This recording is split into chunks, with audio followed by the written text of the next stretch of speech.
Hello, I'm Andrew Susskind, and I'm a psychotherapist and author based in West Los Angeles since 1992, specializing in trauma and addictions. Welcome to our podcast, which I call It's Not About the Sex, also the title of my recent book. Here we focus on all topics related to compulsive sexual behavior, often referred to as sex addiction.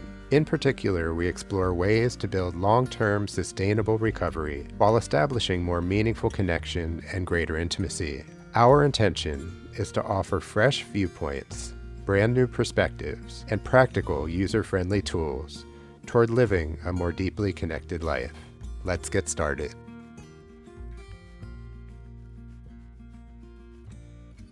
Hey, Sue. Oh, hi, Andrew.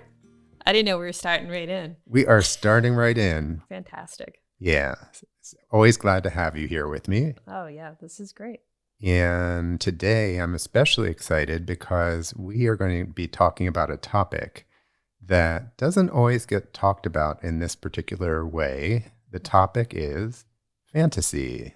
Ooh, okay. And you and I know that back in the day, Fantasy by Earth, Wind & Fire was a popular song that... I was going to belt out a few measures, but I just totally held back. So for the sake of all of our ears. I was waiting for the song to just come right out. It is a good song. But here we are. And, you know, I think that actually the song at the time when it came out really spoke to me because fantasy has always been a really important survival strategy for me. Mm-hmm. And that's really what we're going to be talking about is how fantasy can work for us rather than work against us. So tell me a little bit about that. Like, how did your blueprint of fantasy show up in your childhood? Well, before I get to my childhood, which is a very long story, of course, I just want to say that, as you know, I've been a member of Sex and Love Addicts Anonymous for many years. Mm-hmm. And so in programs, sometimes fantasy gets lumped into a category of something to overcome or something that's really a problem, right? Okay. And actually, in my opinion, there is no right or wrong or good or bad about fantasy itself, okay? Do you think sometimes they do that because they feel like it's a lie? Does it fall under that umbrella, or is it just not being honest? I think it has to do sometimes with lying, but it also has to do with obsession and getting lost in fantasy. And so we could talk about that angle today, but I'm going to talk about something else because I think what doesn't get talked about is how fantasy can really work for us, right? One thing that about my childhood is that, as I've talked about before, I had a complicated childhood, and fantasy was actually a way of coping, right? It was a way of navigating all of the challenges and craziness in my home at the time. And to navigate the different types of trauma that I experienced. So instead of focusing on how fantasy is a problem, I just want to share more about how it really was something that was a cushion, actually, that allowed me to land somewhere. And part of that has to do with imagination, right? A kid is imaginative. Sure. I mean, hopefully they haven't had beaten out of them or told that they can't be imaginative. It was a big part of like preschool and pre-K when I was a teacher. Like we had a fantasy corner set up for kids for fantasy play. I love that. Yeah. Yeah. And as a mom, I'm sure you encouraged fantasy and imagination for your kids as well. Because I know they're both in their 20s now, but they're imaginative and very creative people. Well, yeah, because it gets squashed. It does. It does. And the problem about that is fantasy and imagination is really part of our aliveness, right? And when there's messages along the way that there's something wrong with it or there's something wrong with you, which are shame messages, of course, that's when it gets pushed aside as something that you're not supposed to immerse yourself in or you're not supposed to spend time in. Right. Which is so sad. But then when that happens, sometimes don't people take that road because it's not the right thing to do. So then it becomes like a bad behavior almost, that you think you're being sneaky or whatever. So it gets like that whole shame, like you said. Yeah.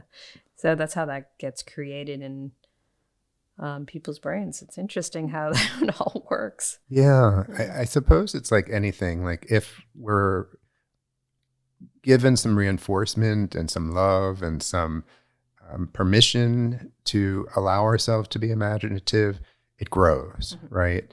And if we're told to stop that, or that's not okay, or that's unacceptable, it like you said, it squashes it. So let me share a little bit about what I went through, Okay. because all the way back to being a little kid, on some level, I always knew that I was different, but at the same time, I worked really hard to conform.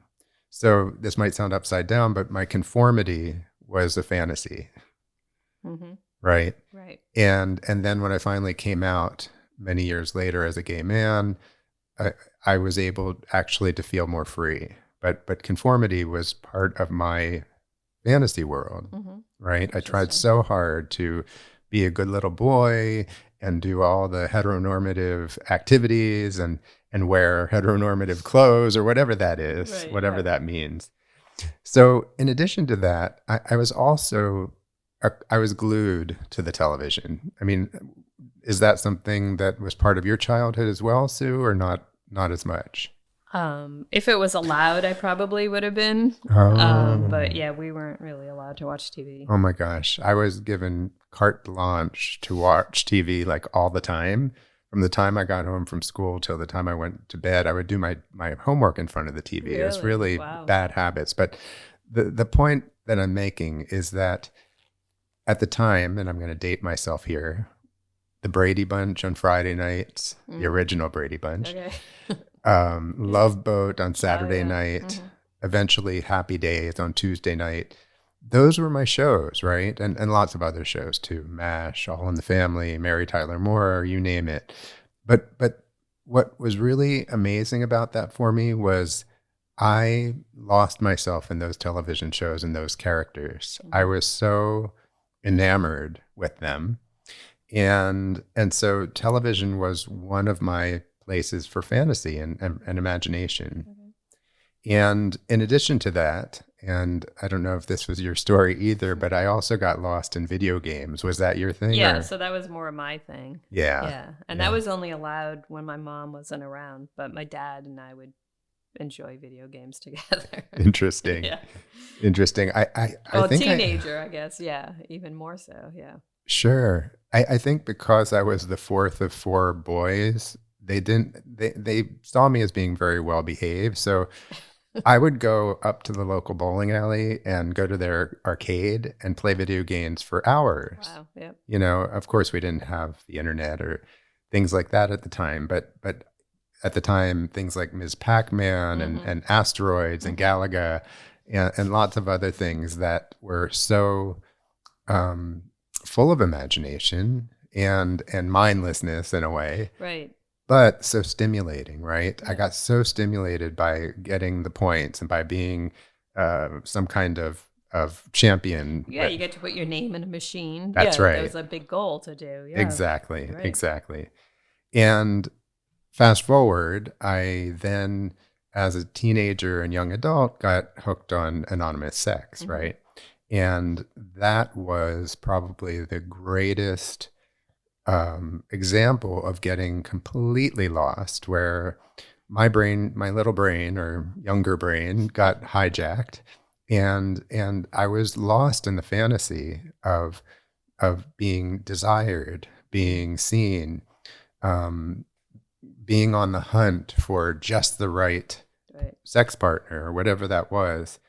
And so that kind of fantasy was absolutely intoxicating for me.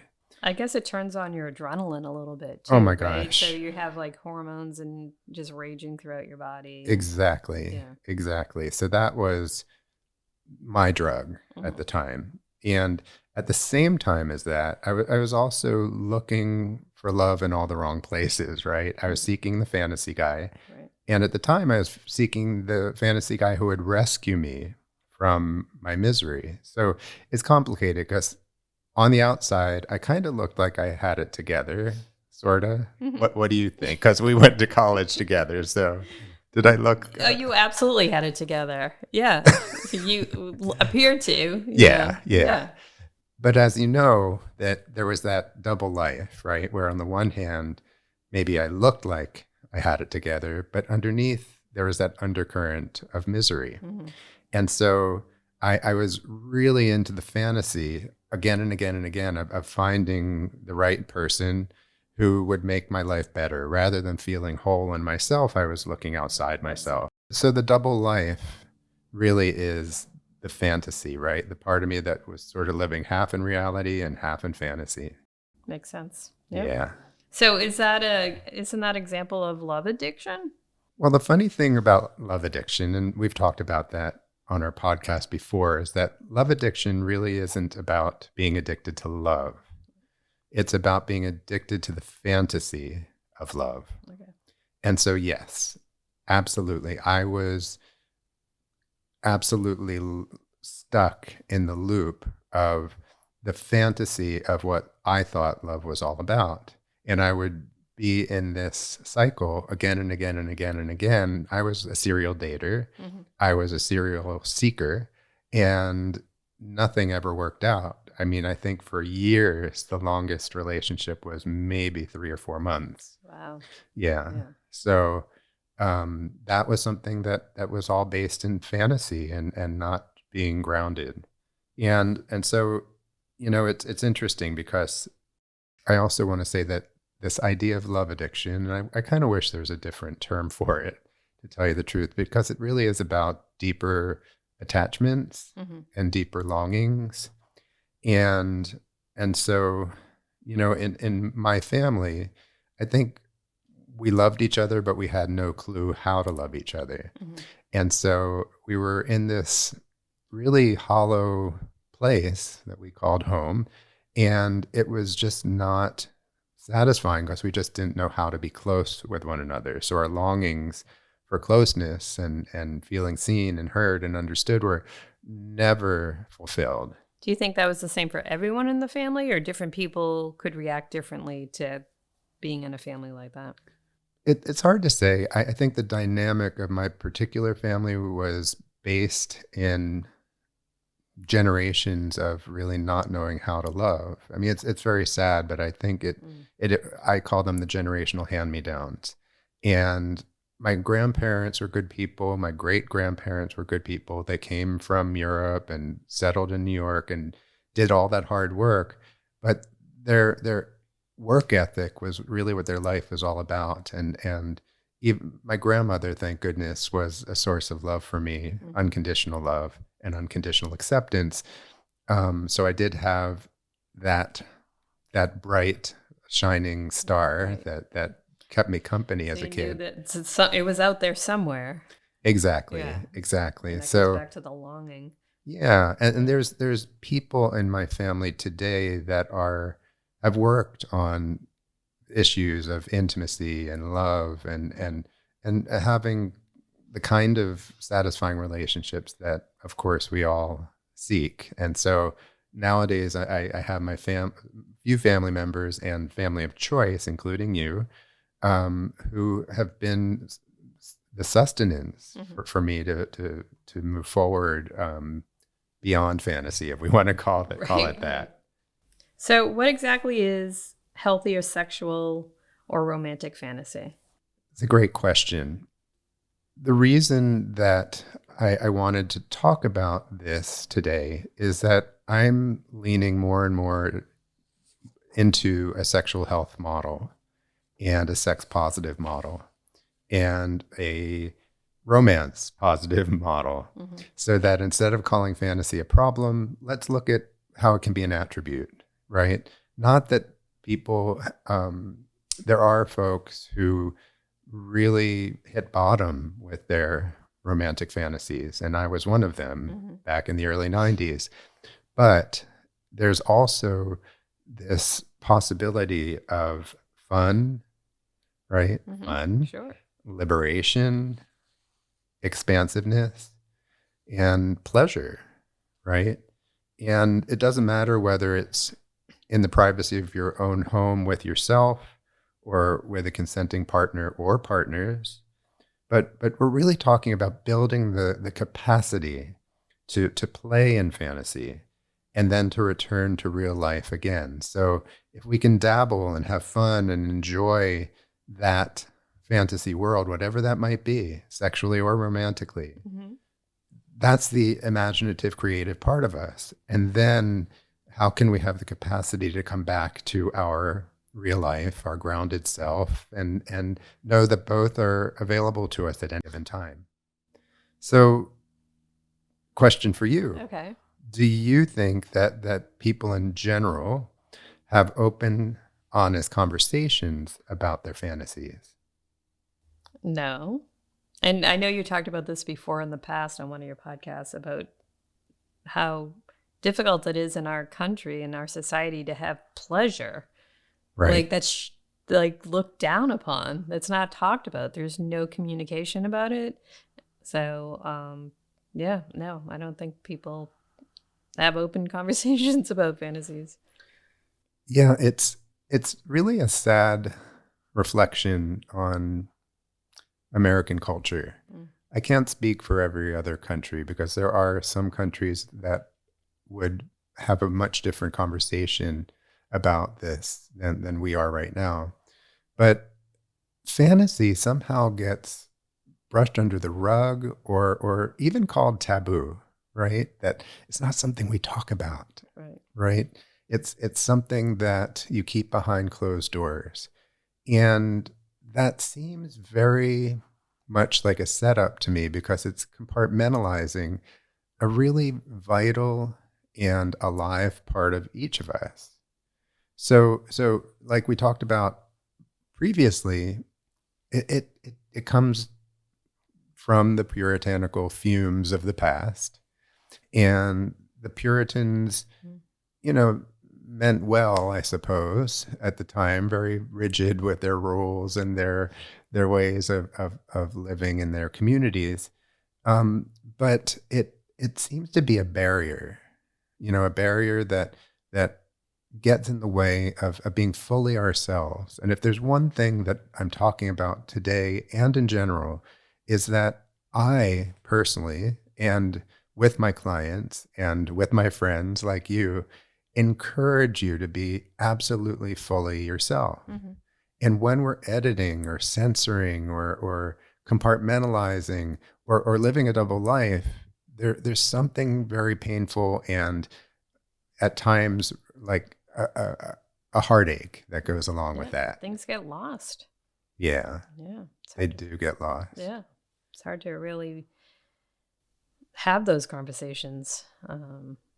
But I think they're in everyone's best interest and when you can, and to open that door and just explore it and see where you can go with it. That's right. And that's the whole thing. It's about exploration and it's about curiosity and it's about considering the possibilities, right? We're not dictating this is the fantasy world to go to, but more about allowing the conversation, the honest conversation to happen. And in 12-step terms, what we sometimes talk about is living life on life's terms, right? And the inner life inside of us is so integral to having a dimensional and full life, right? If we can accept ourselves fully, if we can accept others for exactly who they are at any given moment, if we can accept our circumstances for exactly who and what they are at any given moment, that's to me a practice. That's like a daily practice. Right. The acceptance prayer in the AA Big Book talks a lot about that. And sometimes I think about the Big Book in conjunction with some Buddhist ideas that really complement each other quite beautifully. And then, of course, how can you and how can our listeners create more opportunities, right? More opportunities to have sexier, fun, intimate conversations with those we trust, right? I call them the emotionally reliable people. How can we really, like you and I, how can we take this podcast and have a heart to heart about what's going on inside of us? And from time to time, you and I have these conversations, and maybe I'm inviting you for another one as we're speaking. What do you think about that? It's just being vulnerable, Yeah. and there's sometimes when that's easier than others, depends on what's going on, and personally speaking. But yeah, I think if you can, if you know you have a safe space, and I really don't like using that word either, but with a friend that you can confide in and get feedback and kind of go back and forth and make almost light of it, and explore your fantasies. And it's exciting to think about that you might possibly be able to open up and do that. But it is putting yourself out there. So it is important, like you say, to have those people around you where there's no judgment, there's nothing like that. It's just going to be fun and imaginative, and yeah. No, I love what you said about keeping it light, because it can be burdensome, right? It can be heavy, and it's not meant to be. Right. So to allow ourselves to be more vulnerable and take some emotional risks, I know, for instance, in our relationship, that's really what I count on, because it helps me feel closer to you.